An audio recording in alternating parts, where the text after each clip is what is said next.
Hello everyone, आज हम discuss करेंगे सीटेट 2021 के लेवल 2 के सीडीपी के क्वेश्चंस। ये जो टॉपिक्स का डिस्कशन रहेगा, इन क्वेश्चंस का डिस्कशन रहेगा, ये एक डिस्कशन ओरिएंटेड वे में रहेगा, क्योंकि ये जानना बहुत ही ज़रूरी है कि हमारे जो हमने जवाब लगाए हैं अगर वो गलत है तो वो क्यों गलत है। क्योंकि अगर जब तक इस तरीके की अंडरस्टैंडिंग नहीं होगी तो बार बार सेम तरीके के क्वेश्चन घूम फिर कर आते रहेंगे और हम उन्हीं को गलत करते रहेंगे। तो इसलिए बहुत ही ज़रूरी है एक एक ऑप्शन को समझना। तो उस समझ पे मेरी वीडियो का ज़्यादातर फोकस रहेगा। तो चलिए शुरू करते हैं। पहला क्वेश्चन है मल्टीलिंगुअलिज्म यानी कि बहुभाषिता, यानी कि आपकी क्लास में बहुत सारे बच्चे हैं जो अलग अलग भाषाई परिवेश से आते हैं, जो अलग अलग भाषाएं बोल रहे हैं, तो उसको क्लास में कैसे देखना चाहिए। तो टीचर को एक इस तरीके की भाषा बोलने वाले बच्चों को जो लैंग्वेज एक क्लासरूम में ला रहे हैं उसको एक हिंड्रेंस की तरह देखना चाहिए। नहीं, वो कोई एक रुकावट नहीं है, ना ही वो कोई एक प्रॉब्लम है। क्योंकि वो रुकावट और प्रॉब्लम इसलिए नहीं है, अगर बच्चे बहुत सारी भाषाएं लाते हैं तो इस तरीके से बहुत सारी भाषाओं के वर्ड्स वो क्लास के अंदर लाएंगे, एक दूसरे की वोकेबलरी इंक्रीज करेंगे, एक दूसरे के साथ कल्चरल टॉलरेंस की भावना होगी, यानी कि एक दूसरे के कल्चर को, एक दूसरे की भाषा को रिस्पेक्ट करना सीखेंगे। क्योंकि भारत में बहुत ज़्यादा भाषा है, अगर इस तरीके की भाषाओं की एक दूसरे की टॉलरेंस की कैपेसिटी अगर हम बचपन से ही बच्चों में डेवलप करेंगे तो आगे जाकर वो फेनेटिक यानी कि वो भाषाई दंगे वगैरह मतलब इस तरीके की चीज़ों में नहीं जुड़ेंगे। तो मल्टीलिंगुअलिज्म जो है वो एक हमारा रिसोर्स है, एक एसेट है जिसको टीचर को यूज़ करना चाहिए।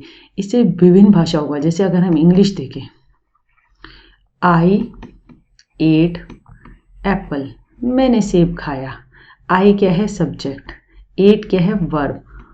एप्पल क्या है? ऑब्जेक्ट है। तो इंग्लिश का बच्चा ये जनरलाइज करेगा कि इसमें एसवीओ होता है। और हिंदी में देखें, अगर मैंने सेब खाया, मैंने क्या है? सब्जेक्ट, सेब क्या है? ऑब्जेक्ट, खाया क्या है? वर्ब। तो इस तरीके से विभिन्न भाषाओं में सब्जेक्ट वर्ब ऑर्डर अलग अलग होता है। तो अगर अलग अलग भाषाएं क्लास में होंगी तो बच्चा इस तरीके की अंडरस्टैंडिंग को डेवलप कर पाएगा और भाषाओं को एक तरीके से भाषाओं में डूबता हुआ और अलग अलग शब्दों को सीखता हुआ वो भाषा की इम्पोर्टेंस को और किस तरीके से भाषा जो है वो हमारी अंडरस्टैंडिंग को बिल्ड करती है उसको सीख पाएगा। ये कोई एक सिस्टमेटिक इशू नहीं है, ये कोई एक प्रॉब्लम नहीं है जिसको टीचर को रिजॉल्व करना है। तो इसलिए थर्ड ऑप्शन में नहीं होगा। सेकंड क्वेश्चन, एक चाइल्ड सेंटर क्लासरूम क्या होता है? एक बाल केंद्रित कक्षा क्या होती है? जिसमें टीचर जो है वो सेग्रीगेट करे बच्चों को उनकी एबिलिटीज़ के आधार पर, यानी अलग अलग करे कि ये इंटेलिजेंट है, ये इसे कम आता है। तो सेग्रीगेशन तो आज की डेट में बिल्कुल गलत है, सेग्रीगेशन तो करना ही नहीं है। तो ये ऑप्शन तो गलत हो गया। दूसरा, टीचर जो है वो रिवॉर्ड और पनिशमेंट यूज़ करे बच्चों के बिहेवियर को डायरेक्ट करने के लिए। पनिशमेंट एक गलत कॉन्सेप्ट है। इससे जो होती है बच्चे के जो सेल्फ कॉन्सेप्ट होते हैं, उसके बच्चे की जो सेल्फ आइडेंटिटी होती है उस पर बहुत ज़्यादा नेगेटिव इफेक्ट पड़ता है। बच्चे की लर्निंग हिंडर होती है, बच्चे के अंदर इंफीरियोरिटी कॉम्प्लेक्स यानी कि फियर और ये सारी चीज़ें डेवलप होती हैं। तो ये तो हमें नहीं डेवलप करनी। वो एक बाल केंद्रित कक्षा कैसे होगी जिसमें ऐसा ये सब होगा? तो ये भी नहीं है। टीचर जो है वो फ्लेक्सिबल है, टीचर जो है वो लचीली है, वो अलग अलग बच्चों को देख रही है कि इस बच्चे को इस टॉपिक में यहाँ पर दिक्कत आ रही है, तो उस तरीके से अपना यूनिट प्लान, लेसन प्लान और डिफरेंट रिसोर्स मटेरियल को यूज़ कर रही है। और बच्चे की नीड्स को, क्या उसकी ज़रूरत है, क्या बच्चे को कोई इमोशनल नीड है, क्या घर में कोई दिक्कत आ रही है, तो वो बच्चों के साथ डिस्कस कर रही है, तो जिसके कारण उसकी लर्निंग हिंडर कर रही है। तो टीचर जो है वो फ्लेक्सिबल है, करिकुलर वाइज भी और बच्चे के इमोशनल एस्पेक्ट को भी केटर कर रही है। तो वो एक बाल केंद्रित क्लासरूम होता है। ये ऑप्शन तो सही है। टीचर जो है केवल टेक्स्ट बुक को यूज़ करती है सोर्स ऑफ नॉलेज, ये गलत है। टेक्स्ट बुक केवल सोर्स ऑफ नॉलेज नहीं होता। टेक्स्ट बुक एक नॉलेज का ओनली एक पार्ट है। There are different sources of knowledge. Mass media है, मोर नॉलेजेबल एडल्ट्स हैं, हमारे जो न्यू डिस्कवरीज हो रही हैं जो कि साइंटिस्ट करते जा रहे हैं। तो नॉलेज जो है वो हमेशा एड ऑन टाइप पे हो ही रही है, यानी ज्ञान में नई नई चीज़ों की वृद्धि हो रही है। टेक्स्ट बुक तो जो है वो एक माध्यम है जिसमें कि अब तक जो ज्ञान है उसको कंसोलिडेट करके, यानी उसको इकट्ठा करके प्रोवाइड किया जा रहा है स्टूडेंट को। वो सिर्फ एक पार्ट है नॉलेज का, is only one source of knowledge, there are many sources of knowledge. Sources of knowledge में हम जो होते हैं मोर नॉलेजेबल अडल्ट इसलिए देखा जाता है, यानी कि जिनको हमसे ज़्यादा आता है, यानी कि एक क्षेत्र में जो पारंगत है। अगर हमारा मास्टर ब्लास्टर सचिन तेंदुलकर को क्लास में लाया जाए और वो अपने क्रिकेटिंग स्किल्स के बारे में डिस्कस करें हैं, तो वो उस क्षेत्र में उन्होंने बहुत ही पारंगत किया है, तो मोर नॉलेजेबल है। वो टेक्स्ट बुक में इस तरीके से शॉट मारो, इस तरीके से मारो, तो उस तरीके से टीचर उन्हें सिखा नहीं पाएगी जितना मोर नॉलेजेबल अडल्ट अपने एक्सपीरियंस को शेयर करेगा तो सिखा पाएगा। तो so there are many sources of knowledge. तीसरा सवाल है, किस थियरिस्ट ने कल्चरल टूल्स की बात की थी बच्चे की कॉग्निटिव डेवलपमेंट में? कल्चरल टूल्स की जो बात की थी वो की थी हमारे लिव वाइगोत्स्की ने। उन्होंने कहा था कि कल्चरल टूल्स जो होते हैं दो तरीके के होते हैं। एक होते हैं हमारे एक्चुअल, जैसे कि हमारी बुक्स हो गई, और कुछ जो होते हैं वो हमारे सोशल होते हैं, जैसे कि हमारी लैंग्वेज हो गई, जैसे सिंबल्स हो गए। तो इस तरीके से टूल जो होते हैं वो एक कल्चरल टूल्स एक बहुत इंपॉर्टेंट रोल प्ले करते हैं बच्चे की कॉग्निटिव डेवलपमेंट में, बच्चे के संज्ञानात्मक विकास में। जैसे कि समाज में जिस तरीके की भाषा है उस तरीके से बच्चे जो है, जैसे कि अगर हम एग्जांपल लें, जो बर्फीय क्षेत्र में यानी कि जो सर्दी वाले क्षेत्र में कोई बच्चा रह रहा है तो वो अलग तरीके की चीज़ें के शब्द सीख पाएगा, जैसे स्नो शावर्स, यानी कि बर्फ़ जो है वो ऐसे बूंद बूंद बूंद बूंद करके गिर रही है। स्लीट, यानी बर्फ़ जो है वो जम चुकी है। स्नो, यानी पूरी बर्फ़ गिर रही है। तो उसके उस तरीके की वोकेबलरी डेवलप होगी, उसकी उस तरीके के कॉग्निटिव डेवलपमेंट में वो चीज़ें शब्द जो हैं वो ऐड करेंगे। डिफरेंट टाइप्स ऑफ सिंबल्स हमारे ऐड करते हैं, कल्चरल टूल्स होते हैं जो कि हमारे ऐड करते हैं संज्ञानात्मक विकास में। तो इस सारी सोशो कल्चरल थियरी हमें याद करना है। सोशो कल्चरल थियरी नाम से ही पता जाता है कि जिसमें कल्चर का, यानी कि जिसमें हमारे संस्कृति का इम्पोर्टेंट रोल है। तो वो थियरी जो दी थी वो लीव वाइगोत्स्की ने दी थी, जो एक रशियन साइकोलॉजिस्ट थे और जो कि 39 ईयर्स की एक छोटी सी एज में ही गुजर गए थे टीबी से। तो 4 आंसर हैं। जब ये आंसर है तो बाकी सब गलत हैं। जीन पियाजे कंस्ट्रक्टिविस्ट है, एल्बर्ट बेंडूरा ने नहीं इसकी बात की है, स्किनर बिहेवियरिस्ट हैं, वो व्यवहारवादी हैं, तो इसलिए नहीं है। क्वेश्चन नंबर 4, एक इफेक्टिव क्लासरूम में रिड्यूस करना है हमें जेंडर स्टीरियोटाइप और ब्रॉड, और हमें बढ़ानी है प्रभावशाली विकास हो सब सेक्सेस का, यानी कि लड़का हो लड़की हो, उस सब का डेवलपमेंटल विकास हो, यानी उनकी जितनी भी पॉसिबिलिटी एक विकास के स्तर की होती हैं वो डेवलप हो। तो उसके लिए क्या करना पड़ेगा? पहला, जेंडर रोल्स को पोर्ट्रे किया जाता है जैसे समाज के अंदर, क्या हमें उसे रीइंफोर्स करेंगे कि लड़की का काम जो है, अगर हम जेंडर रोल्स डिस्कस करें, जेंडर रोल्स में कहा जाता है कि मदर जो है केवल उसका काम जो है चाइल्ड केयर का है। एक टिपिकल ये हमारा माना जाता है, और इसी तरीके से गर्ल्स को सोशलाइज किया जाता है कि आपको आगे जाके मदर आप बनेंगे तो आपको बच्चे की देखभाल करनी है। आप अगर शुरू से ही इस तरीके की लड़कियों को सिखाओगे तो, या फिर आपने जो है सूपा, ये हमारा एक तरीके का कोर्स होता था जिसमें हम ज़्यादातर लड़कियों को इसमें एनरोल करा दिया जाता था कि वो सिलाई कढ़ाई बुनाई, क्योंकि सोचा जा रहा है कि आगे जाके लड़कियां ही ये काम करेगी, और इसी तरीके की आपने सूपा की क्लास में सिर्फ लड़कियों को मोटिवेट किया कि आप इसमें एनरोल कराओ। तो एक तरीके से तो जो जेंडर स्टीरियोटिपिकल रोल है तो वो तो ऐड और हो रहा है, तो ये तो नहीं है, तो हमें रीइंफोर्स नहीं करना। Forming same sex ability grouping, अगर हम सेम सेक्स एबिलिटी ग्रुपिंग कर लेते हैं, यानी कि लड़कियां एक तरफ और लड़के एक तरफ, अगर हम अलग ही अलग कर देंगे तो इस तरीके से जो है जेंडर स्टीरियोटाइप्स तो और रीइंफोर्स होंगे। लड़कियों को लड़कियों को एक तरीके का काम दिया जाएगा और लड़कों को एक तरीके का काम दिया जाएगा। तो सेम सेक्स ग्रुपिंग तो बिल्कुल भी सही नहीं है। मिक्स सेक्स एक्टिविटी ग्रुप्स कराएंगे तो लड़के लड़कियों को एक साथ काम कराएंगे, जैसे कि बॉयज़ प्लस गर्ल्स का एक ग्रुप बना दिया, एक और ग्रुप बनाया बॉयज़ और गर्ल्स का, किसी को सुबह की एक्टिविटी में कर लिया, ऐसे ही इस ग्रुप को जो है किसी गेम में लगा लिया, किसी बाहर आउटडोर एक्टिविटी में करा लिया। इस तरीके से अलग अलग एक्टिविटी में इर्रिस्पेक्टिव ऑफ कि अगर हमारे दिमाग में कोई स्टीरियोटाइप है, एक तो पहली बार टीचर को ऐसा कोई स्टीरियोटाइप रखना ही नहीं, तो हर एक एक्टिविटी का मिक्स रूप से आप अगर एक्सपोजर दोगे तो बच्चों के अंदर स्टार्टिंग से जेंडर स्टीरियोटाइप जो है वो रिड्यूस होगा। इस तरीके की धारणाएं घटेंगी कि लड़कियों को ही घर का काम करना है, लड़कियों को ही आगे जाके चाइल्ड केयर करना है, ये घटेगा। अगर बच्चे को लड़के को सिलाई कढ़ाई अगर वो सीख लेता है तो ये एक स्किल है, कुकिंग एक स्किल है। तो इस तरीके की एक्टिविटीज़ अगर मिक्स सेक्स एक्टिविटी होंगी एक साथ बैठ के, क्योंकि अल्टीमेटली समाज में हम मिक्स सेक्स रहते हैं, ऐसा नहीं है कि लड़कियां अलग रह रही है लड़के अलग रह रहे हैं। तो अगर वो स्टार्टिंग से ही मिक्स सेक्स एक्टिविटीज़ कराएंगे और उन पर डिस्कशन करेंगे और बच्चे के जेंडर स्टीरियोटिपिकल मॉडल जो कि एडल्ट्स कई बार अनइंटेंशनली परपेचुएट कर रहे हैं, उन्हें सिखा रहे हैं, उनको चैलेंज करेंगे, तो वो जो है वो जेंडर स्टीरियोटाइप कम हो जाएगा। तो ये तो आंसर है। इग्नोर और dismiss biological difference sexes. Ignore करना और डिसमिस करना कि बायोलॉजिकल डिफरेंसेस होता है सेक्सेस में, तो इसको ये तो कोई आंसर नहीं है, क्योंकि यह बायोलॉजिकल डिफरेंस है।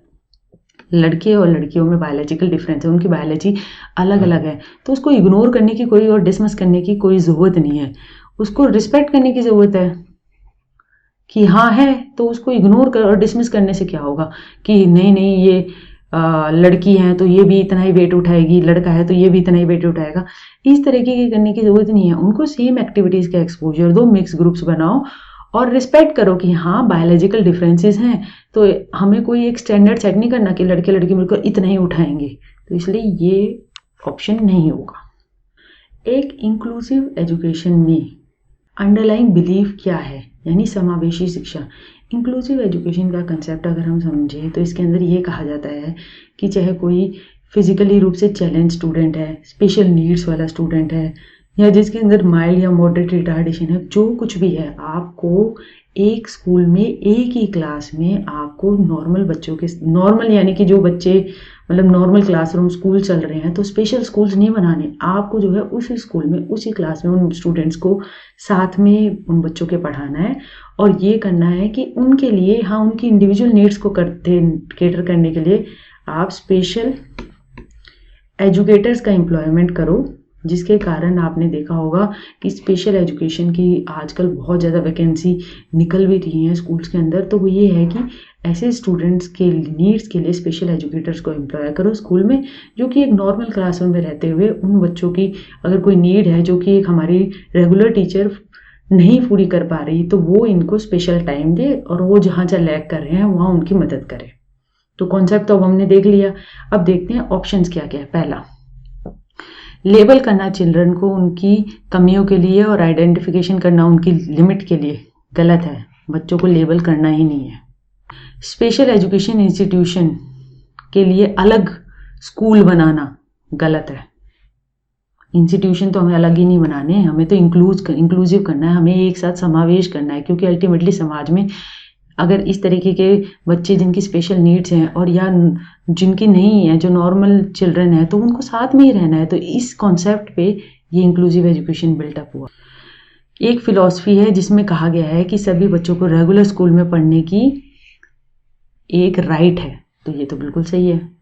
सेग्रीगेट करना ये तो गलत है, सेग्रीगेट करना चिल्ड्रन को उनकी एबिलिटी में और फिर वोकेशनल ट्रेनिंग देना, ये पुराना कॉन्सेप्ट है स्पेशल एजुकेशन का, ये आज का कॉन्सेप्ट नहीं है, ये आउटडेटेड है।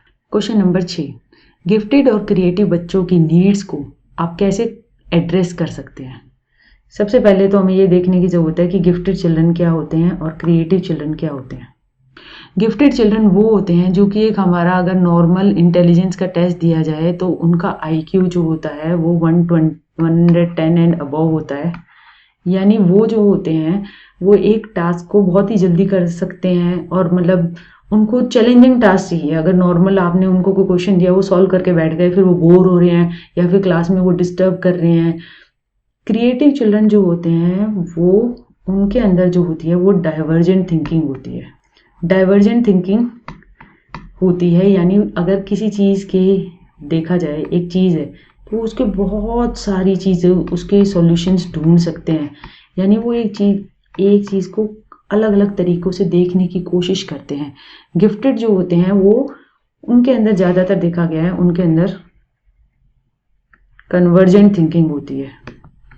यानी कि किसी बहुत सारी चीज़ों को देखते हुए एक कंक्लूजन स्थापित करना।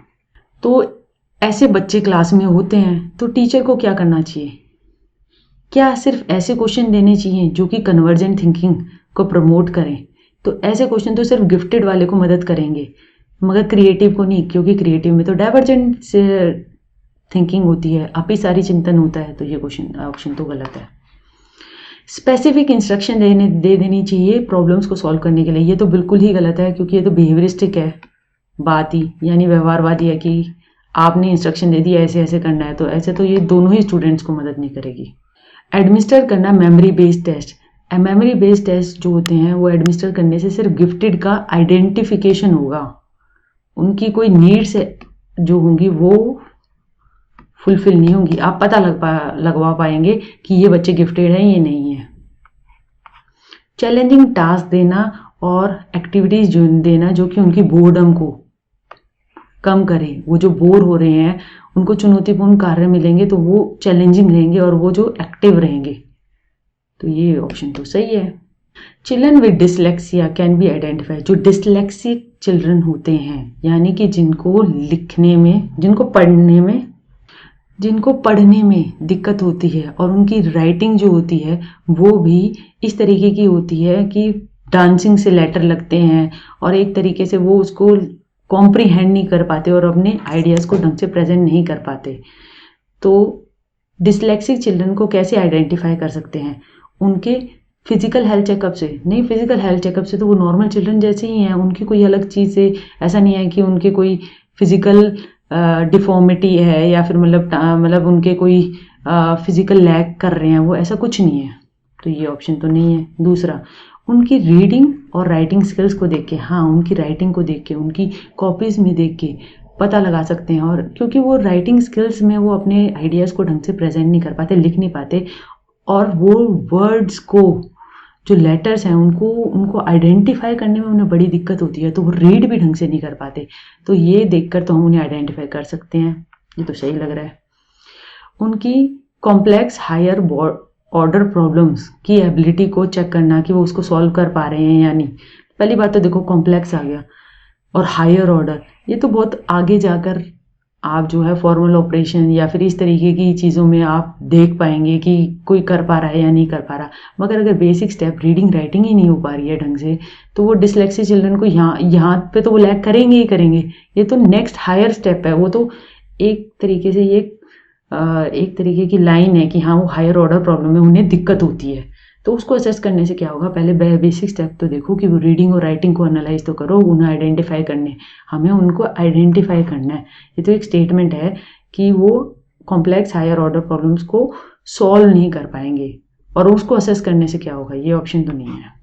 Finding out their social and cultural context, उनका सामाजिक और सांस्कृतिक संदर्भ देखने से भी कुछ नहीं होगा, क्योंकि सामाजिक और सांस्कृतिक संदर्भ जो है वो इन्फ्लुएंस तो करता है स्टूडेंट को, मगर यहाँ पे हमें वो डिसलेक्सिक चिल्ड्रन को आइडेंटिफाई करना है। अगर डिसलेक्सिक चिल्ड्रन वो है जिसको रीडिंग राइटिंग में दिक्कत आ रही है, अगर किसी का सोशली डिप्राइव्ड बैकग्राउंड से आ रहा है, यानी कि ऐसी बस्ती से आ रहा है जिसमें वो वायलेंस देख रहा है या ये सब दिख रहा है, तो उसको आइडेंटिफाई, उसकी रीडिंग राइटिंग स्किल पे क्या फ़र्क पड़ रहा है, वो क्या इतना इम्पोर्टेंट है, नहीं, वो उसको आइडेंटिफाई करने से क्या होगा, हमें डिसलेक्सिक चिल्ड्रन को आइडेंटिफाई करना है, तो वो तो हम रीडिंग और राइटिंग से कर पाएंगे। तो ये ऑप्शन नहीं है। आंशिक रूप से लर्निंग मटेरियल पार्शियली साइटेड हमारे स्टूडेंट्स हैं, उनके लिए कौन सा मटेरियल सुटेबल नहीं है, कौन सा लर्निंग मटेरियल सुटेबल नहीं है। आप अगर देखेंगे जो पार्शियली साइटेड होते हैं एक्चुअली जो हमारा विजन का कंसेप्ट है उसमें दो तरीके से हो गया। एक हो गया ब्लाइंड यानी दृष्टिबाधित जो देख ही नहीं सकते। एक हो गया पार्शियली ब्लाइंड, पार्शियली साइटेड यानी जो थोड़ा बहुत तो देख सकते हैं। आपने कई बार देखा होगा जो सीबीएसई का रिजल्ट आता है तो इसमें कई बार ऐसे स्टूडेंट्स का अलग से रिजल्ट भी वो शो करते हैं। इनको जो है टाइमिंग भी ज़्यादा मिलती है पेपर करने के लिए, क्योंकि इनकी आँख का नंबर जो होता है ना वो इतना बड़ा होता है कि उनको पढ़ तो ज़रूर पाते हैं मगर उनको टाइम बहुत लगता है। उनको छोटा छोटा लंबा बड़ा नंबर होता है उनकी आँखों का, बड़े बड़े वो चश्मे पहनते हैं। तो इस तरीके से और उनको पढ़ते हुए आँखों पे बहुत जोर पड़ता है। मतलब एक तरीके से वो दृष्टि बाधित नहीं है, मतलब पूर्ण रूप से वो ब्लाइंड नहीं है मगर उनको कम दिखाई देता है। तो ऐसे स्टूडेंट्स के लिए लर्निंग मटेरियल कौन सा सूटेबल नहीं है? पहला, 3 डायमेंशनल मैप्स और चार्ट। देखिए उनको पहले ही कम दिख रहा है और आप उन्हें 3 डायमेंशनल मैप्स और चार्ट दिखाएंगे तो क्या उनको हेल्प होगी? नहीं, उनको हेल्प नहीं होगी। क्या उनको कौन सा लर्निंग मटेरियल? देखिए इन सारे सवालों को देखने की ये जरूरत है, जब नॉट वाले सवाल आए ना तो उनको और एक बार ध्यान से पढ़ लीजिए। कौन सा learning material partially sighted students के लिए सूटेबल नहीं है यानी कि उनके लिए काम का नहीं है? 3 डायमेंशनल मैप्स और चार्ट उनके काम के हैं। हाँ, 3 डायमेंशनल मैप्स और चार्ट उनके काम के हैं क्योंकि वो दिखाएंगे उनको कि ये चीज़ ऐसे है, मैप ऐसे हैं। क्योंकि नॉर्मली अगर आप वो मैप्स स्टडी करेंगे 2 डायमेंशनल में तो उनको दिखने में पहले ही दिक्कत है। 3D मैप और चार्ट से वो जो है वो जल्दी उनकी अंडरस्टैंडिंग होगी। तो ये तो बात सही है, ये तो हेल्प करेगा। तो ये आंसर तो नहीं हो सकता। टॉकिंग बुक्स, फैल, बुलेटिन बोर्ड्स, बोलने वाली किताबें, उनको दिखने में दिक्कत है तो ऐसे बोलने वाली किताबें होंगी तो वो सुनकर अंडरस्टैंडिंग डेवलप कर सकते हैं। फेल्ड बुलेटिन बोर्ड्स वो होते हैं जिनको स्पर्श करके वो छू कर अंडरस्टैंडिंग डेवलप कर सकते हैं। तो ये तो जो एक सुटेबल मटेरियल है, तो ये आंसर तो नहीं हो सकता। Small print workshops, small print worksheets यानी ऐसी वर्कशीट जो छोटे छोटे प्रिंट में है। तो भैया उनको पहले ही आंखों से दिखने में दिक्कत हो रही है और आप ऐसे छोटा छोटा प्रिंट दे देंगे तो उनको तो और ज़्यादा दिक्कत होगी। तो स्मॉल प्रिंट वर्कशीट जो होती हैं वो बिल्कुल भी सही मटेरियल नहीं है और यही हमें बताना है कि नॉट कौन सा नहीं है। तो ये हमारा आंसर हो जाएगा। लार्ज प्रिंट बुक्स हाँ मदद करेंगी क्योंकि लार्ज प्रिंट बुक से बड़े बड़े अक्षरों में वो शब्द अगर उन्हें दिखाई देंगे, लेटर्स दिखाई देंगे, वर्ड्स दिखाई देंगे तो हाँ उनको हेल्प होगी, उनकी आंखों पे ज़्यादा जोर नहीं पड़ेगा और वो अंडरस्टैंडिंग उनकी डेवलप हो जाएगी, उनकी लर्निंग में वो हेल्पफुल होगा। तो ये तो हेल्प करेगा, इसलिए ये आंसर नहीं है।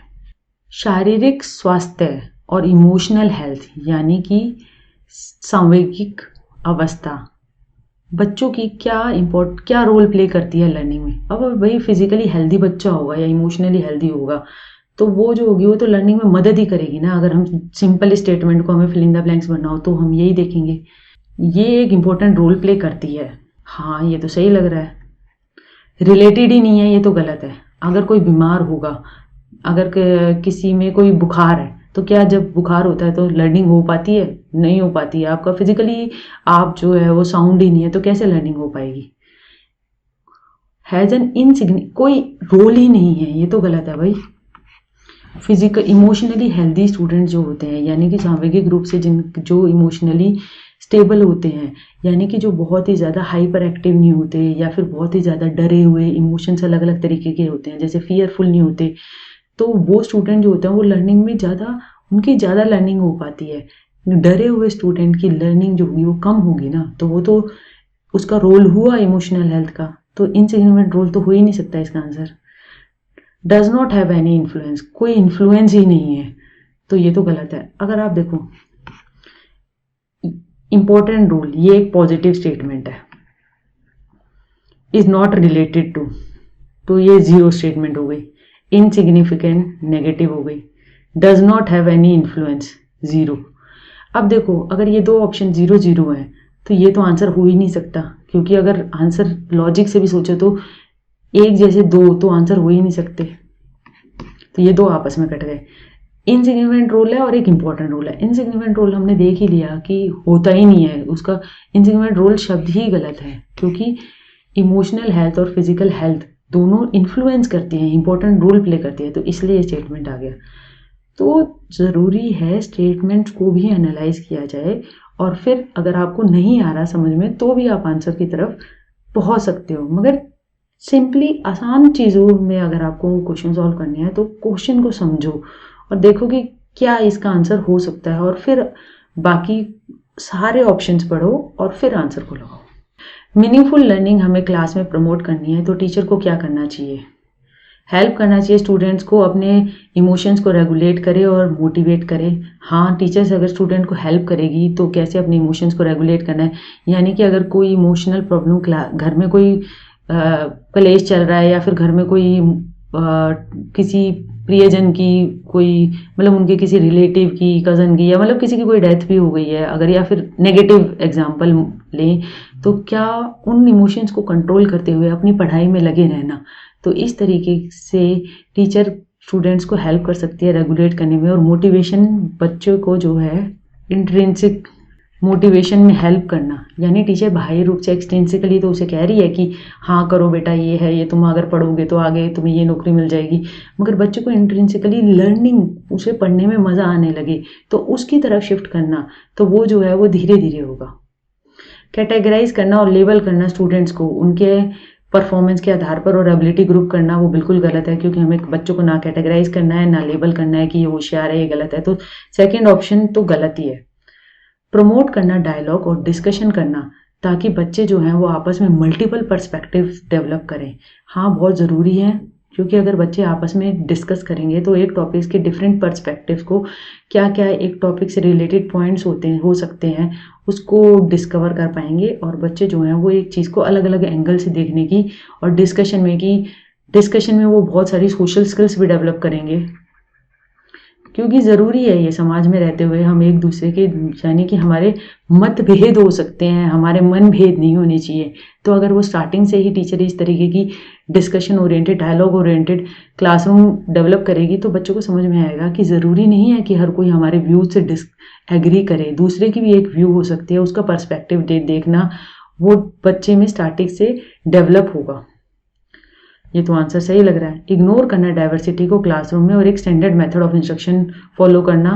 डाइवर्सिटी को आपको इग्नोर नहीं करना है, डाइवर्सिटी को आपको रिस्पेक्ट करना है, एक एसेट के तौर पे लेना है, एक रिसोर्स के तौर पे लेना है। और स्टैंडर्ड मेथड ऑफ इंस्ट्रक्शन कभी नहीं फॉलो करना। इंडिविजुअलाइज इंस्ट्रक्शन की बात होती है, बच्चे की नीड पे बेस्ड होती है, बच्चे को क्या नहीं आ रहा है, कहाँ दिक्कत आ रही है, उस पर आधारित होती है। तो 4 तो हो ही नहीं सकता। तो सेकंड और 4 ऑप्शन जहाँ जहाँ होंगे वो तो कैंसिल हो जाएगा। सेकंड ऑप्शन ये आया तो ये कैंसिल हो गया, 4 ऑप्शन ये आया तो ये कैंसिल हो गया, सेकंड भी है यहाँ पे, 4 भी है तो ये कैंसिल हो गया। तो आंसर हो गया ऑप्शन नंबर 4, जिसमें हमारे 1 और 3 आंसर है। इनमें से कौन सी एक इफेक्टिव स्ट्रेटेजी नहीं है? देखिए, नहीं वाले क्वेश्चनों को और ध्यान से देखने की ज़रूरत है। एड्रेस करने का लर्नर्स की नीड को, जो कि एक हमारे डिसएडवांटेज और डिप्राइव्ड बैकग्राउंड से आते हैं। तो हमें सबसे पहले देखना पड़ेगा डिसएडवांटेज और डिप्राइव्ड बैकग्राउंड्स क्या होते हैं। डिसएडवांटेज और डिप्राइव्ड बैकग्राउंड्स हमारे वो होते हैं, यानी कि बच्चा जो है एक तरीके से स्लम एरिया से आ रहा है। एक स्लम एरिया से आते हुए बच्चे के पास सेम अपॉर्चुनिटी आप स्कूल में तो प्रोवाइड कर रहे हैं, मगर क्या अगर उसके पेरेंट्स हैं वो इलिटरेट हैं, वो पढ़े लिखे नहीं है, तो क्या उसको एक पढ़े लिखे माँ बाप और जो एक संपन्न परिवार से आ रहा है, क्या उसके वो दोनों बच्चे बराबर हैं? तो मतलब क्योंकि उनको जो एड ऑन इफेक्ट है जो अपने वातावरण से मिल रहा है, स्लम एरिया से मिल रहा है, क्या उसे लाइब्रेरी, क्या उसे एक्सेस टू इंटरनेट है? यानी कि अगर हम देखा जाए डिसएडवांटेज और डिप्राइव्ड बैकग्राउंड से आते हुए बच्चों की नीड्स को एड्रेस करने के लिए कौन सी एक इफेक्टिव स्ट्रेटेजी नहीं है। पहला, ऐसे लर्नर्स को कहना कि वो स्कूल के बाहर एक ट्यूशन लगा ले और टीचर उनकी तरफ ध्यान ही ना दे, ये बिल्कुल गलत है। टीचर को एक एक स्टूडेंट्स के प्रति ध्यान देना है और उसकी कैपेबिलिटी सबके अंदर होती है, बस उसकी ये जो आप जो है ये अगर ये इस तरीके की वो लैग करते हुए आ रहा है तो आप उस तरीके की अपॉर्चुनिटी उसे प्रोवाइड करो ना, आप लाइब्रेरी प्रोवाइड करो, आप स्कूल में उसको हेल्प करो कैसे वो एडजस्ट हो जाए। तो ये तो आंसर नहीं है कि बाहर जाके ट्यूशन लगा लो और अपनी रिस्पॉन्सिबिलिटी को शेड ऑफ कर दो, तो ये तो टीचर के लिए बहुत ही गलत है। मोटिवेट करना स्टूडेंट्स को कि हम यही बताना था कि इनमें से नहीं है, ये एक इफेक्टिव स्ट्रेटेजी नहीं है। तो ये तो इफेक्टिव स्ट्रेटेजी नहीं है कि जाओ ट्यूशन लगाओ और बाहर जाके पढ़ लो, अपनी रिस्पॉन्सिबिलिटी से बच जाना, तो ये एक इफेक्टिव स्ट्रेटेजी नहीं है। दूसरे पे जाते हैं, स्टूडेंट्स को मोटिवेट करना कि मॉडरेटली चैलेंजिंग गोल्स बनाए, यानी कि जो मध्यम चैलेंजिंग हो, यानी बहुत ही ईजी ना हो, मतलब मॉडरेट ही चैलेंजिंग हो, यानी कि आप उनको रीच कर सकते हो, आप उनको अचीव कर सकते हो। और टीचर जो है अप्रोप्रिएट इंस्ट्रक्शनल सपोर्ट कराए, यानी कि उसको मटेरियल प्रोवाइड कराए, उसको एक तरीके से हेल्प करे कि आप ऐसे ऐसे जा सकते हो, खुद जवाब ना दे मगर उसको एक पाथ गाइड करने में मदद करे, तो ये तो सही है। कोलैबोरेटिव ग्रुप बनाए जिसमें कि वो काम करें, एक दूसरे स्टूडेंट्स को सपोर्ट करें। कोलैबोरेटिव ग्रुप्स, मिक्स ग्रुपिंग करना, यानी सारे बच्चों को एक साथ रखना, ऐसे बच्चों को क्लास में कैटेगराइज ना करना, सब मिलकर बैठ के काम करेंगे तो क्या पता वो बच्चे इस तरीके के एग्जाम्पल आए, जो कि ज़रूरी नहीं है कि वो उसमें वो डेप्रीवेशन हो, क्योंकि वो ऐसे एग्जाम्पल ला सकते हैं। तो ऐसे कोलैबोरेटिव ग्रुप्स में जो है एक्टिविटीज़ जब वो करेंगे तो हर बच्चे को एक दूसरे से सीखने का मौका मिलेगा और लर्निंग जो होगी वो सपोर्ट होगी।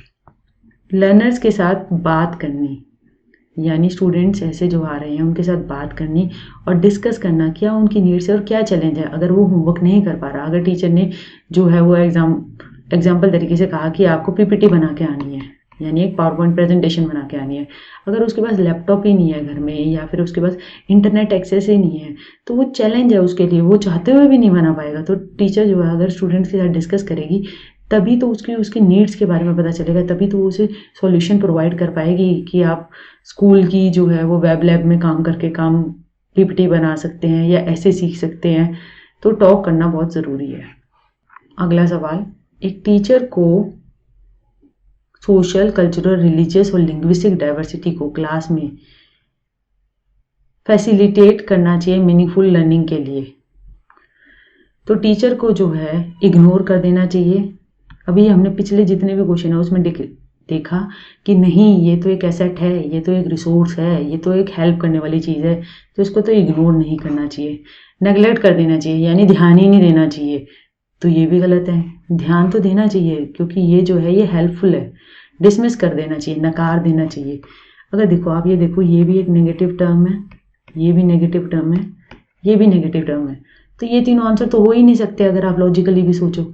ये एक पॉजिटिव टर्म है, ये इन चारों में से एक अलग है, तो लॉजिक से भी सोचो तो ये जो है ये आंसर है। अंडरस्टैंड करना चाहिए, समझना चाहिए कि बच्चे जो हैं वो अलग अलग परिवेश से, समाज से, धर्म से और भाषाई विविधता क्लास के अंदर लाते हैं। तो टीचर को उस लर्निंग को अपनी, यानी कि उनको कुछ सिखाना है, अधिगम बढ़ाना है, तो उस सारी चीज़ों को ध्यान रखे, उनको समझे, उनको एसेट और रिसोर्स की तौर पे यूज़ करे और बच्चों की लर्निंग को जो है वो मीनिंगफुल बनाए, यानी वो असली बनाए, कंटेक्चुअलाइज बनाए। वो ऐसा नहीं है किताबी ज्ञान है, वो उनके आसपास के जीवन से जुड़ा हुआ ज्ञान है, जो कि बच्चे समझेंगे कि ये जो है ये हमारी ही बात हो रही है, हम कुछ अलग सा स्कूल में जाके नहीं पढ़ रहे जो कि हमारे असली ज़िंदगी में उपयुक्त नहीं होता। तो ये अंडरस्टैंडिंग डेवलप करने की बहुत ज़रूरत है। ये ज़रूरी है क्रिएट करना ऐसा लर्निंग इन्वायरमेंट क्लासरूम में। इसके अलावा लर्निंग इन्वायरमेंट क्या होता है, यानी कि हमारा जो अधिगम है उसका वातावरण कैसा होना चाहिए कक्षा के अंदर। अधिगम का वातावरण जो होना चाहिए ना, पहली बात तो कॉम्पिटिटिव होना ही नहीं चाहिए, कॉम्पिटिटिव नहीं होना चाहिए और कोलैबोरेटिव होना चाहिए। तो देखा जाए it is important to create, क्या करना चाहिए, कॉम्पिटिटिव करना चाहिए नहीं। अगर कंपटीशन होगा तो बच्चे के अंदर सिर्फ परफॉर्मेंस ओरिएंटेड गोल्स होंगे उसके, यानी एक दूसरे को परफॉर्म करके दिखाना। परफॉर्म करके दिखाना ये एक शॉर्ट टर्म गोल होता है, उससे लर्निंग में जो होती है वो इतनी मदद नहीं होती और बच्चा जो है वो ये नेगेटिव फीलिंग्स कंपटीशन में सिर्फ वो सोचता है कि इसको स्टूडेंट को ऐसे नंबर ले आऊँ तो मेरे कंपटीशन ही तो ज़्यादा फोकस हो रहा था। हमारे पुराने जो एजुकेशन पॉलिसीज़ में जो हमारे बच्चे निकल कर आ रहे थे वो नंबर तो ला रहे थे क्योंकि वो कंपटीशन कर रहे थे, मगर लर्निंग जो कि उनका जो समझ है, क्या वो ज्ञान उनकी शिक्षा में, उनके जीवन में वो हेल्प कर रहा था, नहीं कर रहा था। तो हमें ऐसे इन्वायरमेंट को नहीं क्रिएट करना। क्या हमें फियरफुल इन्वायरमेंट क्रिएट करना है, डरते रहें बच्चे जिसमें, नहीं, हमें डर वाला नहीं करना। डर वाला होगा तो बच्चे के अंदर प्रेशर पड़ेगा, बच्चे को परफॉर्मेंस का प्रेशर होगा। और जिस तरीके से हमारा जो बहुत ज़्यादा इंडियन एजुकेशन सिस्टम में, यानी कि जो सोसाइटल टेंडेंसी हो रही थी, वो इसलिए तो हो रही थी कि जो हमारा सीखने का वातावरण है वो काफ़ी डर घबराहट भरा, उसमें मज़ा नहीं आ रहा था। कॉम्पिटिटिव होना चाहिए, नहीं होना चाहिए। कोलैबोरेटिव होना चाहिए, यानी कि सहयोगी होना चाहिए। सब मिलकर हमें कुछ सीखना है, सीखने में आनंद आ रहा है, कुछ नया जानने को मिल रहा है, अपनी क्षमताओं के बारे में पता चल रहा है, तो ऐसा लर्निंग इन्वायरमेंट होना चाहिए। रैदर देन नहीं होना चाहिए कम्पिटिटिव, जो कि हमने पहले ही देखा। तो पहले एक फिल इन द ब्लैंक्स को भरो और उसके बाद दूसरे पे चले जाओ। अगर साथ साथ ऐसे ऐसे ऐसे ऐसे चलाते रहोगे तो कन्फ्यूजन हो जाएगा। तो इस तरीके से अगर 2 फिलअप्स हो तो एक इस तरीके से करो। और हाँ, इसमें जो है ये ध्यान देने की बात है कि इंग्लिश और हिंदी में जो होता है हमारा सब्जेक्ट वर्ब ऑर्डर और जो हमारा लैंग्वेज का रूल होता है वो अलग होता है, तो एक ही को फॉलो कर लो। यानी एक फिल इन द ब्लैंक्स 2 आ रहे हैं ना, जैसे कक्षा में प्रभावशाली अधिगम के लिए डैश वातावरण की रचना करनी चाहिए, यानी सहयोगिक। वो जो है वो पीछे वाला पार्ट जो है वो आगे कर देंगे। तो मतलब एक double fill in the blanks में केवल एक लैंग्वेज को फॉलो कर लो तो ज़्यादा मदद करेगा। इनमें से कौन सा एक एग्जाम्पल है इफेक्टिव मोटिवेशनल स्ट्रेटेजी का, यानी कि अधिगम के लिए बच्चों को अभिप्रेरणा करने की कोई एक स्ट्रेटेजी है, वो इनकरेज करना है हमें स्टूडेंट्स को सीखने के लिए। पहला, एम्फेसिस करो कि काम पूरा होना चाहिए, चाहे सीखो या ना सीखो, मेरे को ये होमवर्क करके लाओ। तो ये तो गलत है। होमवर्क कर लेने से क्या उस कॉन्सेप्ट की समझ अंडरस्टैंडिंग हो गई? होमवर्क तो इंसान जो बच्चे हैं वो अपने मम्मी पापा से, बड़े भाई बहन की मदद से या उनसे ही करवा लेंगे, तो लर्निंग तो नहीं हुई ना। Giving task that are very easy, बहुत इजी टास्क जो होते हैं वो कभी मदद नहीं करते, क्योंकि इस तरीके से तो स्टूडेंट को लगता है कि हाँ मुझे तो सारा टॉपिक आ गया, हाँ मुझे तो सब समझ में आता है। मॉडरेटली चैलेंजिंग नहीं होगा, यानी ठीक ठाक तरीके से उसको मोटिवेट नहीं करेगा और ज़्यादा सीखने के लिए, तो वो टास्क जो है वो बोरिंग हो जाएगा। Creating a lot of opportunity, बहुत सारी अपॉर्चुनिटी क्रिएट करना कंपटीशन के लिए। पहली बात तो कंपटीशन तो हमें कराना ही नहीं है, तो ये ऑप्शन तो इसलिए गलत हो गया। Providing scaffold specially when students learn a new skill, अगर हम स्टूडेंट्स को कोई नई स्किल सिखा रहे हैं, अगर हम बच्चे को अगर एक स्किल देखें, अनुमान लगाना हम उसे सिखा रहे हैं, यानी कि एक स्किल है एस्टिमेशन स्किल।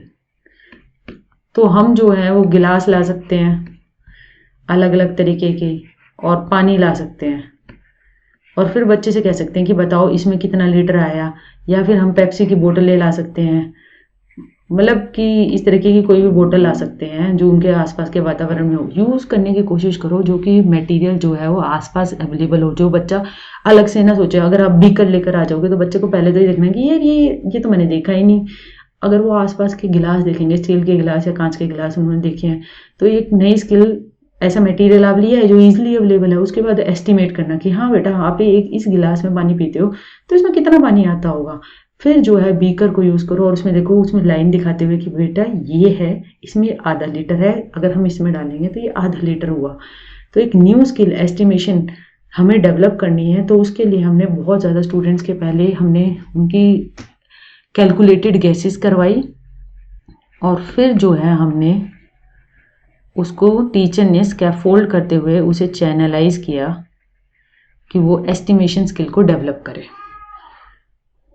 तो ये एक इफेक्टिव मोटिवेशनल स्ट्रेटेजी है स्टूडेंट्स को एनकरेज करने के लिए, सीखने के लिए, यानी कि वो जो है वो मोटिवेट रहेंगे क्योंकि वो एक्टिव है इसमें। कौन सी स्टेटमेंट बच्चों की थिंकिंग के बारे में सही नहीं है? सही नहीं है, सही स्टेटमेंट नहीं है, नहीं।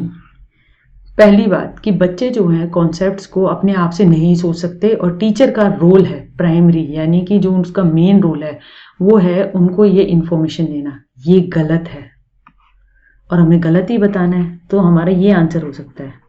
ये आंसर इसलिए हो सकता है क्योंकि टीचर जो है उसका रोल जो है वो फैसिलिटेटर का है, वो इन्फॉर्मेशन प्रोवाइडर का नहीं है। वो टीचर ने तो वो खुद सारा ज्ञान बिल्डअप किया है। वो अगर वो इस तरीके से तो ये हो गया कि एक बहुत सारे इंसाइक्लोपीडिया इन्फॉर्मेशन का है, वो स्टूडेंट को दे दो तो क्या उसको 4 साल के बच्चे को वो सारी चीज़ें आ जाएंगी? नहीं आएंगी। बच्चा जो है वो अपनी थिंकिंग, अपने कंसेप्ट वो अपने आप एक्टिवली क्रिएट करता है। उसकी थिंकिंग जो होती है वो पहले सेंसरी मोटर, फिर कॉन्क्रीट ऑपरेशनल, फिर फॉर्मल ऑपरेशन। वो हमने जो डिफरेंट स्टेजेस करी थी ना पियाजे ने, उसने यही तो कहा था कि बच्चे का जो थिंकिंग होती है वो अलग अलग होती चली जाती है। वो बच्चा जो है वो एक लिटिल साइंटिस्ट है। दूसरा ऑप्शन, चिल्ड्रन जो होते हैं वो एक्टिवली थिंक करते हैं डिफरेंट फिनोमिना के बारे में और उनकी अर्ज होती है एक्सप्लोर करने की। अगर ये चीज़ ऐसी है तो बच्चा छू कर देखेगा, बच्चा जो है वो सोचेगा चीज़ें कि वो सवाल करेगा। तो वो तो ये तो हमारी एक स्टेटमेंट बच्चों की थिंकिंग के बारे में ये एक सही स्टेटमेंट है। तो इसलिए ये आंसर नहीं हो सकती क्योंकि हमें गलत स्टेटमेंट बतानी है। बच्चे क्यूरियोसिटी से पैदा होते हैं और अपने वातावरण के वर्ल्ड के बारे में जानना चाहते हैं।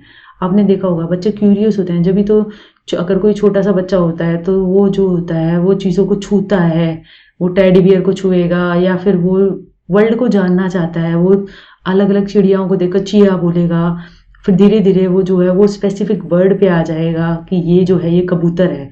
पहले वो जनरल स्टेटमेंट बोलेगा चिड़िया, फिर वो धीरे धीरे आ जाएगा कि ये स्पेसिफिक गुटर गू करने वाला पक्षी कबूतर है। वो क्यूरियस है वर्ल्ड को जानने के लिए, इसलिए तो बच्चा बाहर जाकर घूमते हुए बहुत ही खुश होता है। तो ये तो आंसर नहीं है क्योंकि ये स्टेटमेंट सही है, अपने आप में ये स्टेटमेंट सही है, तो इसलिए आंसर नहीं है। चिल्ड्रन कंस्ट्रक्ट करते हैं अपनी थियरीज को वेरियस फिनोमिना अराउंड देम।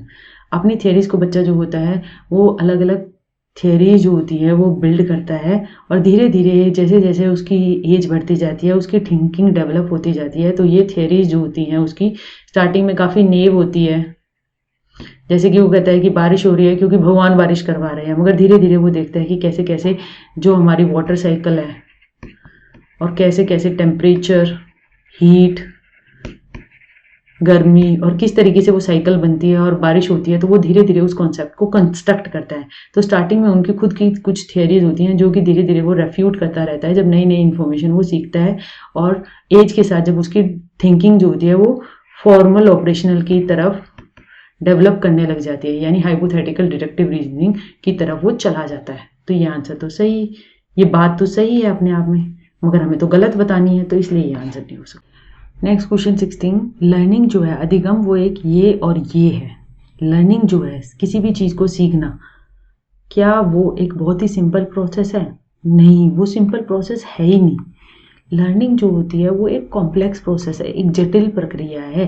यानी कि उसमें आप जो है केवल इस तरीके से आपको ऐसे ऐसे कर लो, ऐसे ऐसे कर लो, तो इस तरीके से आप नहीं सीख पाते। आपको जो है उसके अंदर एक्टिवली एंगेज होना पड़ता है। आपको जो है उस लर्निंग करने के लिए आपको अपने अंदर उस तरीके की स्किल डेवलप करनी पड़ती है। जैसे कि आपको लर्निंग करनी है, आपको मल्टीप्लिकेशन सीखना है, तो मल्टीप्लिकेशन एक कॉन्सेप्ट है लर्निंग अधिगम में। आपको वो एक लर्निंग करनी है, उसके लिए आपको प्री रिक्विजिट्स चाहिए, यानी आपको काउंटिंग आनी चाहिए, आपको एडिशन आना चाहिए, तब जाके आप जो है मल्टीप्लिकेशन कॉन्सेप्ट की लर्निंग उसको सीख पाते हो। तो लर्निंग जो है वो एक सिंपल प्रोसेस नहीं है कि एकदम से जाते ही आप कर पाओगे। लर्निंग तो ये दोनों ऑप्शन तो इसलिए कट गए, सिंपल सिंपल पहले लिखा होता। मैंने कहा था ना फिल इन द ब्लैंक्स में पहले फर्स्ट को देखो और फिर सेकंड को फिल करो, तो ये दोनों तो ऑप्शन कटे गए, तो थर्ड और फोर्थ रह गया। तो लर्निंग एक कॉम्प्लेक्स प्रोसेस है, ये बात तो सही है। और एक पैसिव प्रोसेस है, पैसिव प्रोसेस नहीं है, यानी निष्क्रिय प्रोसेस नहीं है, वो एक एक्टिव प्रोसेस है। एक्टिव प्रोसेस के अंदर स्टूडेंट जो होता है वो एक एक्टिव कंस्ट्रक्टर ऑफ नॉलेज का प्ले रोल करता है। वो अपने आप एंगेज हुआ रहता है और वो सीखता है, यानी कि वो कुछ कुछ करता रहता है और उसकी लर्निंग जो होती है वो उसमें रिफाइनमेंट होती चली जाती है और नए नए कॉन्सेप्ट्स वो बनाता चला जाता है। ग्रुप में बच्चे काम कर रहे हैं और teaching and helping each other, और एक दूसरे को टीच कर रहे हैं, हेल्प कर रहे हैं। चिल्ड्रन इसमें क्या कर सकते हैं? Can develop misconception which interferes with learning. क्या बच्चे मिसकंसेप्शन डेवलप कर सकते हैं जो कि उनकी लर्निंग में इंटरफेयर करे? चलो देखते हैं अभी इसको, पहले और भी ऑप्शन, ज़रूरी नहीं है कि आपने देखा कि हाँ ये नहीं हो सकता, हाँ ये हो सकता है, आप ऑप्शंस को काट दो। अगर आपको थोड़ा डाउट हो रहा है तो उसको उस टाइम छोड़ दो, बाकी ऑप्शंस को देखते हैं, फिर दोबारा उस पर आ जाएंगे। चिल्ड्रन डिस्ट्रैक्ट हो सकते हैं, इसलिए ये एक इफेक्टिव पेडागोजी स्ट्रेटेजी नहीं है, गलत है ये। वो डिस्ट्रैक्ट नहीं होंगे, वो डिस्ट्रैक्ट इसलिए नहीं होंगे क्योंकि वो ये कॉन्सेप्ट्स को, अगर ग्रुप में काम कर रहे हैं तो उसके उसके वो वेरियस एस्पेक्ट्स को जानेंगे। अगर एक इंडिविजुअल स्टूडेंट है, वो एक टॉपिक के बारे में बस एक दो पॉइंट ही सोच पा रहा है, अगर बहुत सारे छोटा सा स्मॉल ग्रुप है तो जरूर उस टॉपिक के बारे में वो और भी नए नए आंसर आएंगे और उस तरीके से उस कॉन्सेप्ट के डिफरेंट एस्पेक्ट्स को कवर किया जाएगा। तो वो डिस्ट्रैक्ट नहीं होगा, इससे जो कॉन्सेप्ट रिफाइनमेंट होगा, कॉन्सेप्ट के बारे में और ज़्यादा जानने को मिलेगा। डेवलप करेंगे कंपिटिटिव टेंडेंसी जो कि हिंडर करेगी लर्निंग में, गलत है ये। अगर ग्रुप में काम करेंगे तो उससे तो कोलैबोरेशन होगा, ग्रुप लर्निंग तो एक पॉजिटिव चीज़ है। बच्चे जो होंगे वो रिफ्लेक्ट कर पाएंगे खुद के थॉट प्रोसेस में और शिफ्ट कर पाएंगे एक higher level of cognitive activity में। अब ये देखो, ये एक तरीके की एक पॉजिटिव स्टेटमेंट है और ये एक तरीके की नेगेटिव स्टेटमेंट है। और ग्रुप टीचिंग जो है वो अपने आप में एक पॉजिटिव कॉन्सेप्ट है, यानी ग्रुप्स में स्टूडेंट्स को पढ़ाइए, डिफरेंट एस्पेक्ट्स को देखिए और बच्चे जो हैं वो एक दूसरे के साथ रहते हैं तो एक दूसरे के ओपिनियंस को, व्यूज़ को रिस्पेक्ट करेंगे, जानने को मिलेगा, कोलैबोरेटिव लर्निंग होगी। तो मिसकंसेप्शन डेवलप कर पाना जो कि उनकी लर्निंग में इंटरफेयर करे, ये नहीं होगा। ये इसलिए नहीं होगा अगर कहीं पर ये सब गलत हो रहा है, यानी कि एक कॉन्सेप्ट को लेकर मिसकंसेप्ट जो है वो डेवलप स्टूडेंट कर रहा है, यानी ओपिनियंस दिए किसी ने और उसके बाद उसका जो खुद का उसका कॉन्सेप्ट है वो हिल गया, मतलब कि यानी उस कॉन्सेप्ट में नए पॉइंट्स ऐड हुए, जो उसका खुद का कॉन्सेप्ट था वो अलग हो रहा है। तो इसमें टीचर का रोल है ग्रुप लर्निंग में। ऐसा नहीं है आपने ग्रुप लर्निंग में ये है कि आपने ग्रुप में बिठा दिया और बच्चे अपने आप डिस्कस करें। टीचर सारा टाइम उस ग्रुप्स के आसपास आती है, उनको हेल्प करती है, अगर वो कहीं पर गलत हो रहे हैं तो उनको फिर रीथिंक करने को कहती है, मटेरियल प्रोवाइड करती है कि आप ये देखो इसमें ऐसा हो रहा है। तो मिसकंसेप्ट तो क्लियर होते हैं, मिसकंसेप्ट डेवलप नहीं होती है। अगर मिसकंसेप्ट कोई पहले से हेल्ड करता है या कुछ गलत सोच रहा होता है तो वो भी क्लियर हो जाता है। तो इसलिए ये ऑप्शन नहीं है। तो इसमें अपनी थिंकिंग थॉट प्रोसेस के बारे में स्टूडेंट डिस्कवर करेगा और higher level of cognitive activity में डिस्कस करेगा, क्योंकि कॉन्सेप्ट जो है ना उसका वो मोर रिफाइन हो जाएगा, यानी कि और जो उसकी अगर ब्लरी लाइंस है ना, यानी कि जो उसको दिक्कत हो रही है, यानी कि जो उसको समझ नहीं आ रहा है, यानी कि जिनके बारे में वो ज़्यादा श्योर नहीं था, तो अब जो वो डिस्कस करेगा तो वो और श्योर हो जाएगा उन चीज़ों के बारे में। तो ये आंसर है। अब ये क्वेश्चन ये है कि ऐसे क्लासरूम में टीचर्स एडेप्ट करती है अपनी पेडागोजी को, यानी कि अपने टीचिंग स्टाइल को, और वेरी करती है असेसमेंट को, यानी कि अलग अलग तरीके से आपको असेसमेंट करना है ताकि केटर करे इंडिविजुअल स्टूडेंट्स को, यानी अलग अलग स्टूडेंट्स को केटर करना है। तो वो कौन से क्लासरूम में हो पाता है? क्या वो एक टेक्स्ट बुक सेंटर क्लासरूम में होगा? नहीं। टेक्स्ट बुक सेंटर क्लासरूम जो होता है वो फिक्स्ड होता है, तो ये तो आंसर नहीं होगा। बिहेवियरिस्टिक क्लासरूम भी फिक्स्ड होता है और स्टिमुलस रिस्पॉन्स बेस्ड ही होता है, तो ये भी नहीं होगा। और वही बात टीचर सेंटर है, यानी कि सिर्फ टीचर जो है उसने अपना फिक्स लेसन प्लान बना लिया और उसी पे वो काम कर रही है। तो जहाँ पर भी फिक्स्ड होगा तो वो जो होता है वहाँ पे इंडिविजुअल नीड्स और इंडिविजुअल असेसमेंट जो होगी वो नहीं हो पाएगी। असेसमेंट एक फिक्स प्रोसीजर से ही होती रहेगी, एक पेपर पेंसिल टेस्ट से ही होती रहेगी।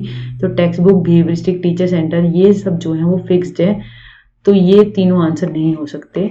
आंसर हो गया हमारा प्रोग्रेसिव, यानी कि एक प्रगतिशील क्लासरूम, जो कि हमारे जॉन डुई ने बात की थी।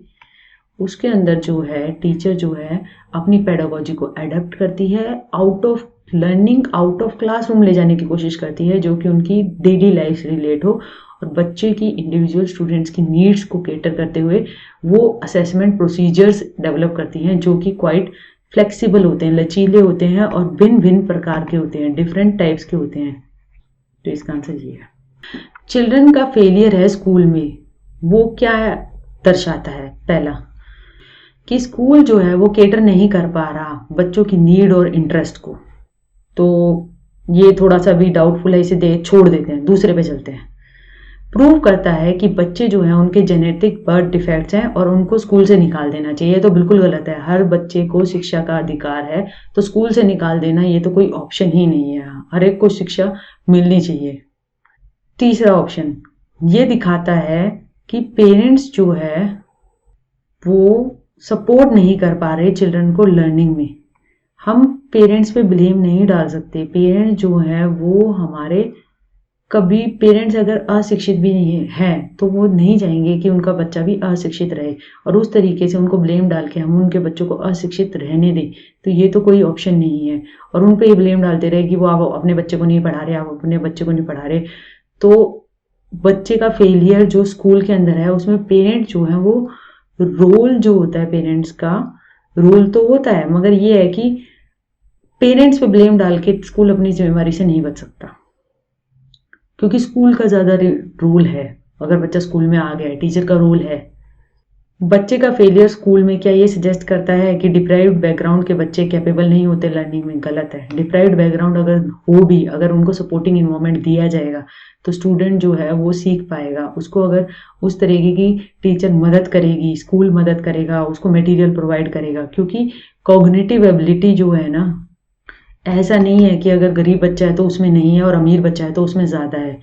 डिप्राइव्ड बैकग्राउंड जो होते हैं वो उसकी लर्निंग में एक सेटबैक तो लगा सकते हैं, मगर वो आप अगर उसे प्रॉपर इन्वायरमेंट प्रोवाइड करोगे, उसे प्रिंट रिच इन्वायरमेंट प्रोवाइड करोगे और उसको डिफरेंट मटेरियल्स प्रोवाइड करोगे तो बच्चे की लर्निंग हो जाएगी, क्योंकि उसके अंदर कॉग्निटिव एबिलिटी तो है ना, उसमें तो वो कोई लैक नहीं कर रहा।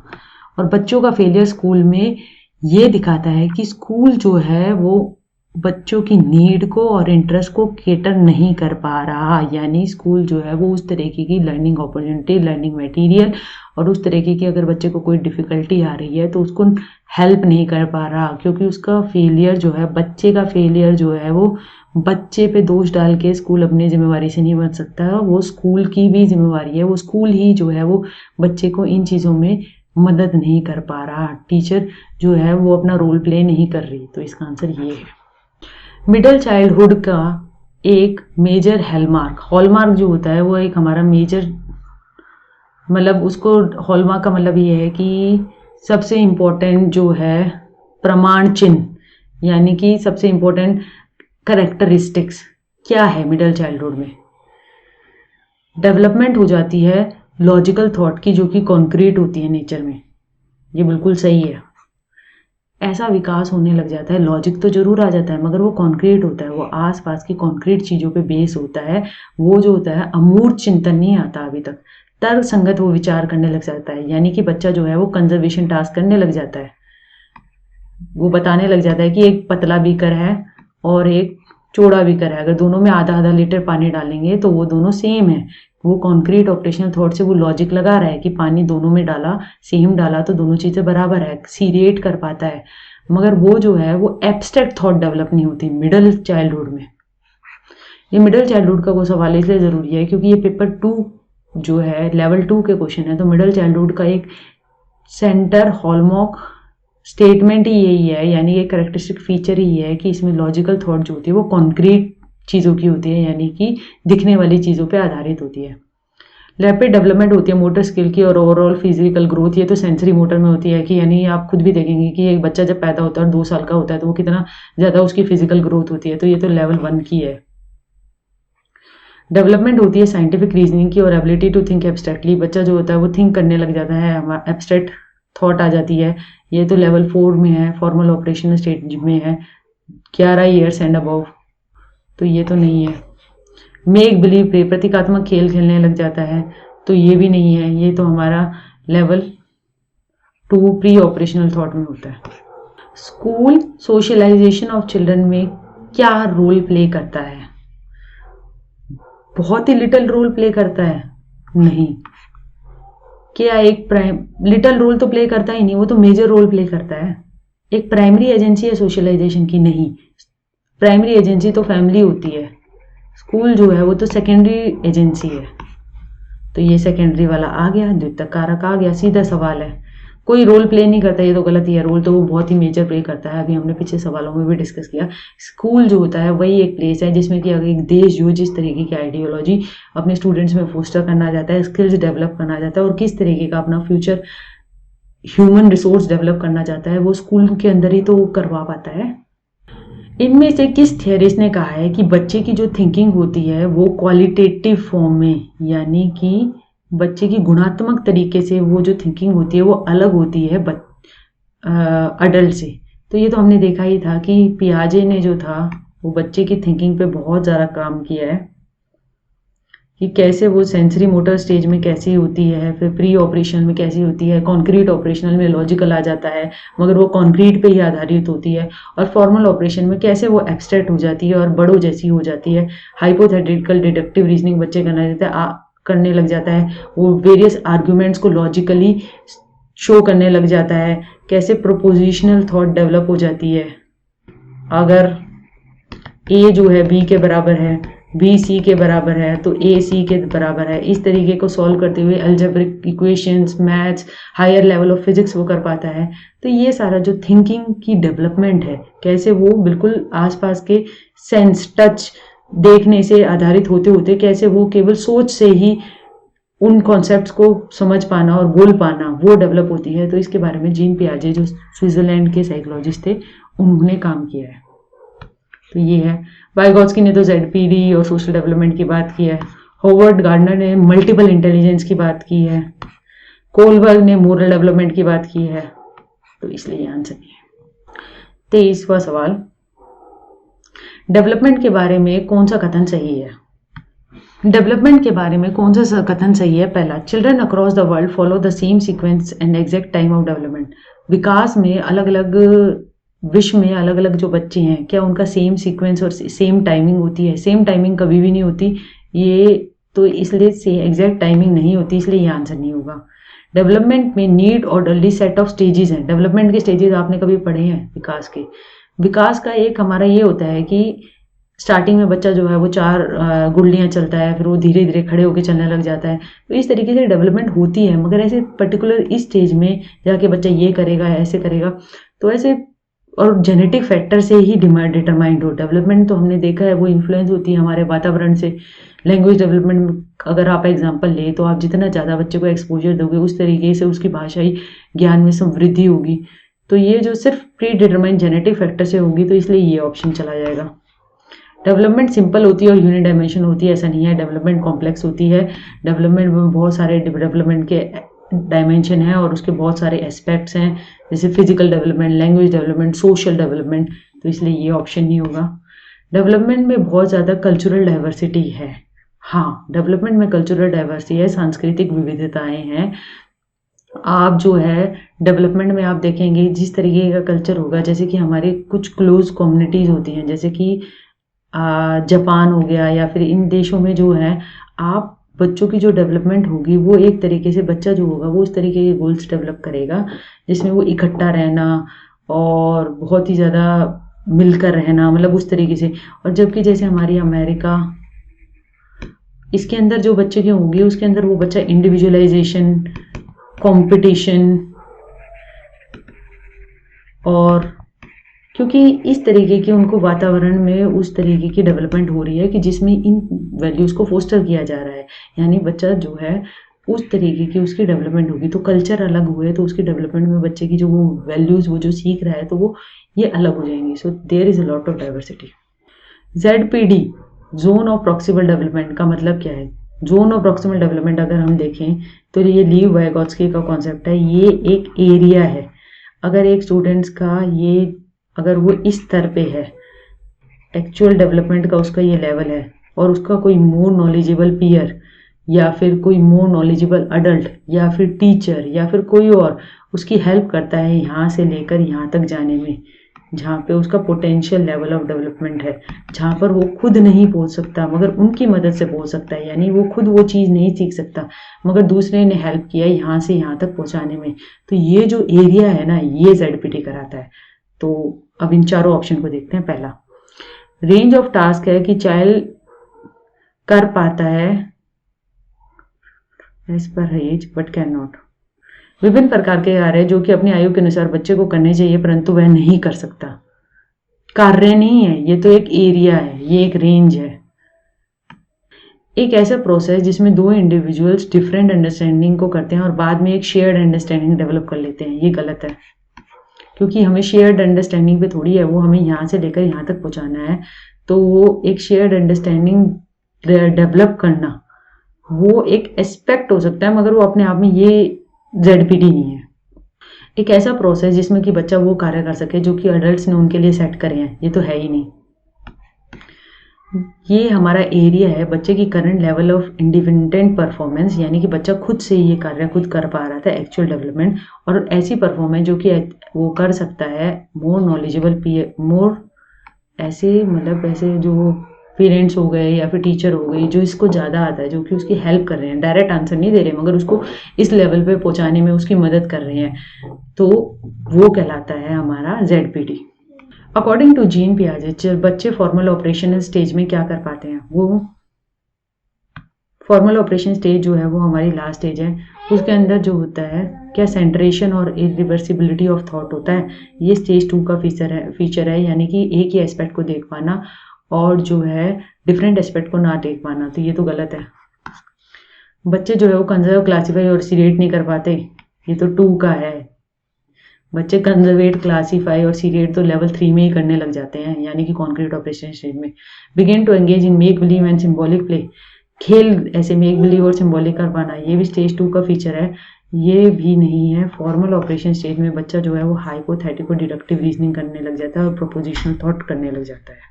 हाइपोथेटिको डिडक्टिव रीजनिंग ये होती है कि आप जो है एक आपके पास कोई प्रॉब्लम है, उसके आपने बहुत सारे सॉल्यूशन देके हाइपोथेसिस बनाई, उन हाइपोथेसिस को आपने चेक किया, आपने डिड्यूस किया कि इसका आंसर ये हो सकता है। ये एब्स्ट्रैक्ट थॉट पे आधारित होती है, अमूर्त चिंतन इसके अंदर इन्वॉल्व होता है। तो वो बच्चे जो होते हैं वो स्टेज 4 में कर पाते हैं, फॉर्मल ऑपरेशन स्टेज में 11 एंड अबव। लॉरेंस कॉलबर्ग के अनुसार मोरल डेवलपमेंट की ऐसी स्टेज जिसमें बच्चा जो होता है वो एक्टिवली मेंटेन करता है करंट सोशल सिस्टम को और इंश्योर करता है पॉजिटिव ह्यूमन रिलेशन और सोसाइटल ऑर्डर। तो ये जो है इस तरीके से आप देखा जाए उसकी हमारी प्री कन्वेंशनल, कन्वेंशनल और पोस्ट कन्वेंशनल। कॉलबर्ग ने ये हमारी स्टेजेस दी थी, लेवल 1, लेवल 2 और लेवल 3, और हर लेवल के अंदर 2-2 स्टेजेस थी। प्री कन्वेंशनल के अंदर हमारी स्टेज 1 जो होती है वो बताती है कि आप जो है पनिशमेंट से बचने के लिए, बच्चा जो अथॉरिटी की चीज़ों को मानता है तो पनिशमेंट ओबीडियंस ओरिएंटेशन होती है। स्टेज 2 जो होती है वो होती है इंस्ट्रूमेंटल पर्पस ओरिएंटेशन, यानी कि इसमें एक्सचेंज होते हैं कि बच्चा उन कार्यों को करना पड़ता है जिससे उसकी सेल्फ नीड सेल्फ सेटिस्फाई होती हैं। कन्वेंशनल एक पारंपरिक मोरल डेवलपमेंट के अंदर सब बच्चा जो होता है 3rd स्टेज, ये एक तरीके से हो गई सब स्टेज। इसमें good boy good girl orientation होता है। बच्चा जो है वो समाज की चीज़ों को इसलिए मानता रहता है कि वो अपने आप को दिखाना चाहता है कि अगर मैं गुड बॉय हूँ तो हाँ मुझे ये चीज़ें मिल जाएंगी। स्टेज 4 जो होती है वो सोशल ऑर्डर मेंटेनिंग होती है, यानी कि समाज के कुछ नियम होते हैं उनको मेंटेन करके रखना पड़ता है अगर समाज को सही ढंग से चलाना है। अगर कोई चोरी कर रहा है तो स्टूडेंट्स उसे कहेंगे हाँ उसे सज़ा मिलनी चाहिए। अगर उसने चोरी, एक हाइंस डिलेमा था, उसने अगर चोरी अपनी बीवी की जान बचाने के लिए कही है तो भी वो कहेंगे कि हाँ उसे सज़ा मिलनी चाहिए क्योंकि उसने नियम तो तोड़ा है। उसके पीछे की वो इंटेंशन को केटर नहीं करेंगे, सिर्फ सोशल ऑर्डर को मेंटेन करने की बातों को करेंगे। तो इसमें यही कहा है कि मेंटेन करना करंट सोशल सिस्टम को ताकि ह्यूमन रिलेशनशिप पॉजिटिव रहे और सोसाइटल ऑर्डर मेंटेन रहे। तो ये तो हमारा स्टेज 4 है, social order maintaining. Instrumental purpose हमने देख लिया कि ये जो स्टेज 2 है यूनिवर्सल एथिकल प्रिंसिपल ओरिएंटेशन, ये हमारी 6ठी स्टेज है। 6ठी स्टेज में ये कहा जाता है कि हमारा जस्टिस जो होता है ना वो सबसे ऊपर होता है, यानी कि हमें जस्टिस की वैल्यू रखनी चाहिए। ये स्टेज पे कहा जाता है, इसमें बहुत ही कम लोग पूछते हैं, जैसे कि हमारे Martin Luther king, Mahatma Gandhi, ये कहते हैं सभी बराबर हैं, इक्वलिटी, लिबर्टी, इन सारी चीज़ों की बड़ी बड़ी वैल्यूज़ की बात की जाती है। पनिशमेंट ओबीडियंस ओरिएंटेशन, ये जो है दंड और आज्ञा पालन अभियान, ये स्टेज 1 है। इसके अंदर बच्चा जो होता है, इसमें भी स्टेज 1 और स्टेज 4 में बच्चा लॉजिक देगा। अगर स्टेटमेंट होगी ना कि हाँ जो है अगर हाइंस डिलेमा को देखा जाए तो स्टूडेंट कहेगा कि हाँ चोरी नहीं करनी चाहिए, मगर इसके पीछे जो उसका लॉजिक होगा वो ये होना चाहिए, वो होगा कि अगर चोरी करोगे तो आपको सजा मिलेगी। तो रीजनिंग देखनी बहुत ज़रूरी है, मोरल रीजनिंग, स्टेटमेंट्स के पीछे क्या छुपी हुई है उससे डिटरमाइन कर पाएंगे कि हमारा कौन सी स्टेज में कौन सा इंडिविजुअल लाई करता है। और हाँ, स्टेज 5 जो मैं बताना भूल गई, स्टेज 5 जो होती है इसमें हमारी इक्वालिटी, इंडिविजुअल राइट्स और इन सब की बात की जाती है। चाइल्डहुड की डेवलपमेंट, चाइल्डहुड में बाल्यावस्था में विकास जो होता है, अभी हमने पीछे देखा था कि डेवलपमेंट जो है वो एक हमारा कॉम्प्लेक्स सिस्टम है, तो ये तो सही है। तो ये मल्टी लेयर होती है, अभी हमने कहा था कि वो सिंपल नहीं है, कॉम्प्लेक्स है, डिफरेंट उसके डायमेंशंस होते हैं, कल्चरली वो वेरी करती है। तो ये तो आंसर सही लग रहा है। डेवलपमेंट जो होती है केवल क्वांटिटेटिव चेंज होते हैं, क्वांटिटेटिव जो होती है वो केवल क्या हमारे फिजिकल हाइट बढ़ गई, मोटापा बढ़ गया, ये इस तरीके से सिर्फ क्वांटिटेटिव चेंजेस है डेवलपमेंट के अंदर, नहीं, ये तो ग्रोथ में होते हैं। डेवलपमेंट डिसऑर्डरली और डिसजॉइंट है, गलत। डेवलपमेंट जो है एक ऑर्डर सीक्वेंस तो होती है, प्रोग्रेशन भी होता है, और डिसजॉइंट आपस में कोई जुड़ी नहीं हुई, ऐसा नहीं है, वो ज्वाइंट होती है। डेवलपमेंट स्लो होती है और मेजर नहीं की जा सकती।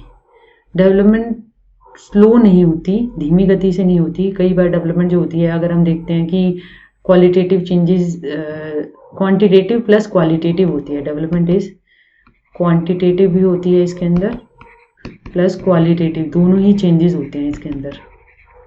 तो डेवलपमेंट जो होती है वो स्लो नहीं होती। अगर क्वांटिटेटिव चेंजेस देखा जाए तो बच्चे की जो होती है शारीरिक वृद्धि एकदम से, जब वो छोटा होता है तो बहुत ज़्यादा होती है, एक टाइम आने के बाद उसकी शारीरिक वृद्धि कम हो जाती है। क्या हम इसे मेजर कर सकते हैं? डेवलपमेंट को can not be measured childhood में। हम जो है उसको असेस कर सकते हैं चाइल्डहुड में, कि अगर हमने देखा जाए कि इस डेवलपमेंट में अगर बच्चा जो है कॉग्निटिव डेवलपमेंट में चाइल्डहुड में बच्चे को ये टास्क कर लेने चाहिए। जैसे पियाजे ने कहा कि चाइल्डहुड में बच्चा जो है वो कंजर्वेशन जो है, अगर बच्चा चाइल्डहुड में है, बाल्यावस्था में है, तो वो कंजर्व अभी नहीं कर पाएगा। तो उस तरीके से टास्क में हम और चीज़ों को देख सकते हैं और तो मेजर कर सकते हैं टास्क वाइज। तो it can be measured but it's not slow. Lev Vygotsky के अनुसार बच्चे के अंदर एक लैंग्वेज लर्न करता है, वो एक लैंग्वेज एक्विजिशन डिवाइस के बारे में। ये गलत है, ये तो चॉम्स्की ने कहा था कि हर कोई जो होता है उसके अंदर एक एलईडी डिवाइस होती है जिससे वो वातावरण पे मिलने के में वो अपने आप उसे सीखता चला जाता है, तो ये गलत है। और उसने क्रिटिकल पीरियड की भी बात की थी कि इस एज तक बच्चा जो है वो सीखता है। चिल्ड्रन की कॉग्निटिव डेवलपमेंट जो होती है संज्ञानात्मक विकास स्टेजेस में होता है, इसकी बात तो भाई पियाजे ने की है, तो इसलिए ये ऑप्शन गलत है। मैचुरेशन होती है स्कीम्स की, वो कॉग्निटिव डेवलपमेंट में हेल्प करती है। स्कीमा यानी कि हमारा स्कीमा का सारा कॉन्सेप्ट ये पियाजे का है, कैसे कैसे स्कीमा जो होता है वो छोटा होता है, धीरे धीरे वो कॉम्प्लेक्स होता चला जाता है, और कैसे वो कॉन्क्रीट से, सेंसरी से कॉन्क्रीट और कॉन्क्रीट से वो एब्स्ट्रैक्ट होता चला जाता है, तो वो मैच्योर होता है। तो वो वाइगोत्स्की ने तो उसकी बात नहीं की। वाइगोत्स्की का काम भाषा पे है। Language plays an important role, language एक इम्पॉर्टेंट रोल में प्ले करती है कॉग्निटिव डेवलपमेंट ऑफ चिल्ड्रन में। एक बेसिक डिफरेंस जो है वो देखिए यहाँ पे, पियाजे, P for पियाजे, we for Vygotsky. पियाजे ने कहा है thought is the basis of language, यानी कि जो हमारा थॉट है, यानी कि जो बच्चे का संज्ञान या चिंतन है, वो हमारा बेसिस है भाषा का, जबकि language is the basis of thought. Language जो है वो हमारे पहले हम सोचते हैं, फिर उस भाषा में हम चिंतन करते हैं, मतलब ये वाइगोत्स्की ने कहा है। ये बहुत इंपॉर्टेंट डिफरेंस है। लैंग्वेज को उसने थॉट का बेसिस, यानी कि लैंग्वेज बिल्डिंग ब्लॉक्स हैं जिस पे थॉट बनती है, और पियाजे ने कहा है कि थॉट जो है वो बिल्डिंग ब्लॉक्स है जिस पे लैंग्वेज बनती है। तो ये एक बेसिक डिफरेंस है पियाजे और वाइगोत्स्की का। एक प्रोग्रेसिव क्लासरूम में असेसमेंट होनी चाहिए टीचिंग लर्निंग में। हिंड्रेंस करती है लर्निंग की प्रोसेस में? नहीं, असेसमेंट तो हमें करनी पड़ेगी ना। असेसमेंट करने का मतलब ये नहीं है कि आपने पेपर पर पेंसिल टेस्ट लिया, इसके इतने नंबर आए और ऐसे आपने हाई और लो में क्लासीफाई कर दिया। असेसमेंट आपने डिफरेंट कॉन्सेप्ट्स का किया। असेसमेंट आपने बच्चों की नीड्स को आधारित करते हुए किया, उसकी पोर्टफोलियोज में किया, उसकी किस तरीके की डेवलपमेंट हो रही है उसको किया, उसकी कॉग्निटिव, अफेक्टिव, साइकोमोटर, उसके तीनों डोमेन को कैटर करते हुए किया।